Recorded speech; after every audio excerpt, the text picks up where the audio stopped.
ଗୋଟେ ବର୍ଗ ର କୌଣସି ସଂଖ୍ୟାର ବର୍ଗର ସ୍ୱତନ୍ତ୍ର କୌଶଳ ଶିଖିବା। ଯେଉଁ ସଂଖ୍ୟା ଗୁଡ଼ାକ 100 ପାଖାପାଖି ଏବଂ 100ରୁ କମ୍ ଗୋଟେ ସୁନ୍ଦର କୌଶଳ ଅଛି ଆଜ୍ଞା। ଧରାଯାଉ 96ର ସ୍କୋୟାର ବା 96ର ବର୍ଗ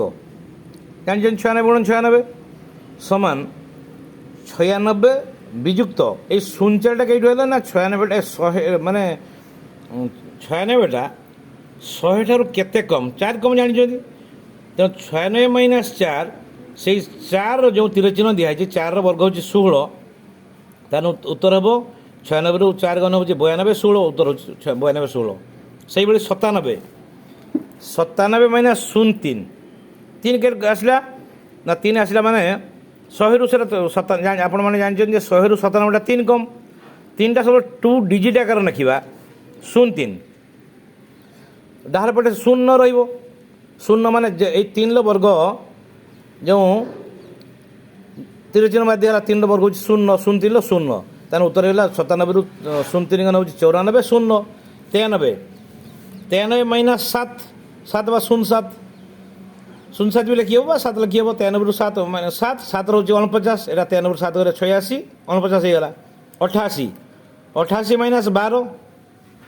100ରୁ 88 ହେଉଛି 12 କମ୍ ଜାଣିଛନ୍ତି 12 ସ୍କୋୟାର 144 ଏଇଠି ଲକ୍ଷ୍ୟ କରିବା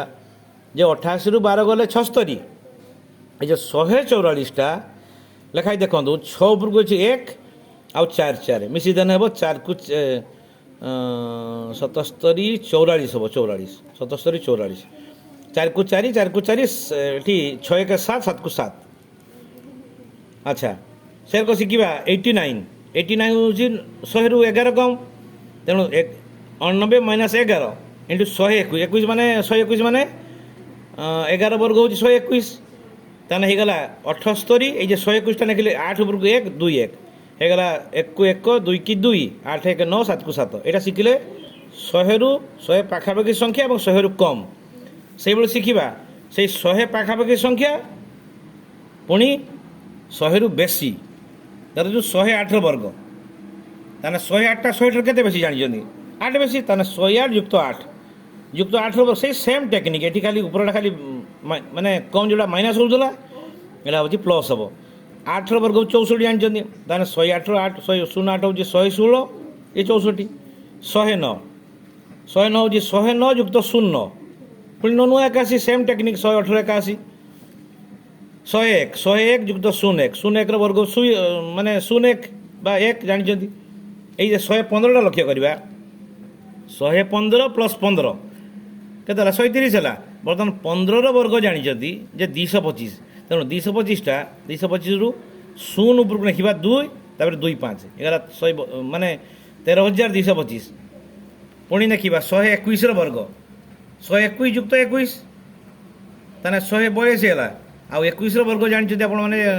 441 ହେଇଗଲା 1 1 4 କି 4 4 2 6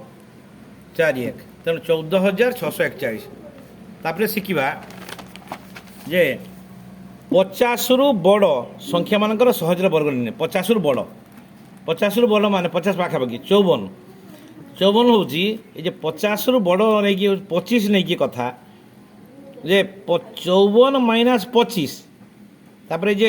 54ଟା ଦେଖନ୍ତୁ 50ଠାରୁ କେତେ ବଡ଼ ନା 4 ବଡ଼ 4 ବର୍ଗ ହେଉଛି 16 ତାହେଲେ 54ରୁ 25 ଗଲେ 29 16 ମାନେ ଉତ୍ତର ହେଉଛି 54 ସ୍କୋୟାର ହେଉଛି 2 9 1 6 58 ଦେଖନ୍ତୁ 58 ମାଇନସ୍ 25 ଇଣ୍ଟୁ ଯେହେତୁ 58ଟା 50 ଠାରୁ 8 ବେଶୀ ତେଣୁ 8 64 ତାହେଲେ 58ରୁ 25 ଗଲେ 33 ଏଇଟା ଜାଣିଛନ୍ତି 8 64 67 ମାଇନସ୍ 25 ତାପରେ ଯେହେତୁ 67ଟା ଦେଖନ୍ତୁ ଏଇଟା 50ରୁ 17 ବେଶୀ 17ର ବର୍ଗ କେତେ 289 299 ବର୍ତ୍ତମାନ ମିଶାଇବା 67ରୁ 25 ଗଲେ ହେଉଛି 42 289 ମିଶିବ ସେଇ ପୂର୍ବ ଭଳି ଏଇ ଯେଉଁ 2 ଉପରକୁ 2 ରହିବ 8 9 ଲେଖିଦିଆ 67ଟା 50ରୁ କେତେ ବଡ଼ ତା'ର ବର୍ଗ ନିଆଯିବ। ତାପରେ ଶିଖିବା 50ରୁ ସାନ ସଂଖ୍ୟାମାନଙ୍କର ବର୍ଗ ଏଇଟା ବଡ଼ ଶିଖିଲେ ଏକଦମ ସମାନ ଜିନିଷ ଉପର ଗୁଡ଼ାକ ବିୟୋଗ ହେଉଥିଲା ବର୍ତ୍ତମାନ ଶିଖିବା ଯେ ଉପର ଗୁଡ଼ାକ 50ରୁ ଅଧିକ ଥିଲା ଏଗୁଡ଼ା 50ରୁ କମ୍ ଅଛି ଦେଖିବା ଚଉରାଳିଶର ବର୍ଗ ଦେଖନ୍ତୁ, ଚଉରାଳିଶର ବର୍ଗ ହେଉଛି 44 ମାଇନସ୍ 25, ଯେହେତୁ 44ଟା 50ଟାରୁ 6 କମ୍, ତେଣୁ 6ର ବର୍ଗ ନିହାତି ବର୍ତ୍ତମାନ ଏଠି ଦେଖନ୍ତୁ ତାହେଲେ କେତେ ହେବ ନା 14ରୁ 5 ଗନେ 9, 4ରୁ 3ରୁ 1 ଗନେ 3ରୁ 2 ଗନେ 1, 36 ହେଲା, ତାର ଉତ୍ତର ହେଲା 1936। 42 ଦେଖନ୍ତୁ, 42 ମାଇନସ୍ 25, ଯେହେତୁ 42ଟା 50ରୁ 8 କମ୍, ତାହେଲେ 8ଟା 64, 42 ମାଇନସ୍ 25 ହେଲା 17, ଆଉ 64 କି 64 ନାକି ଯାଇଛି 42 ଇଜ୍ 8 ଲେସ୍ ଦେନ୍ 50, 49 କରାହେଇଛି, ତାହେଲେ 49 ମାଇନସ୍ 25, ଯେହେତୁ 49ଟା 50ରୁ 1 କମ୍, ତେଣୁ 1ର ବର୍ଗ କେତେ 01, ତାହେଲେ ନାକି ଦେଲା 2401। ଏଠାରେ 49ଟା 1 ଲେସ୍ ଦେନ୍ 50, ଏଇଟା 1ର ବର୍ଗକୁ ବା 1ର ବର୍ଗକୁ ଆମେ ସବୁବେଳେ 2 ଡିଜିଟ୍ ଆକାରରେ ଲେଖିବା, 01 ଲେଖିବା, ତେଣୁ ହେଇଗଲା 2401।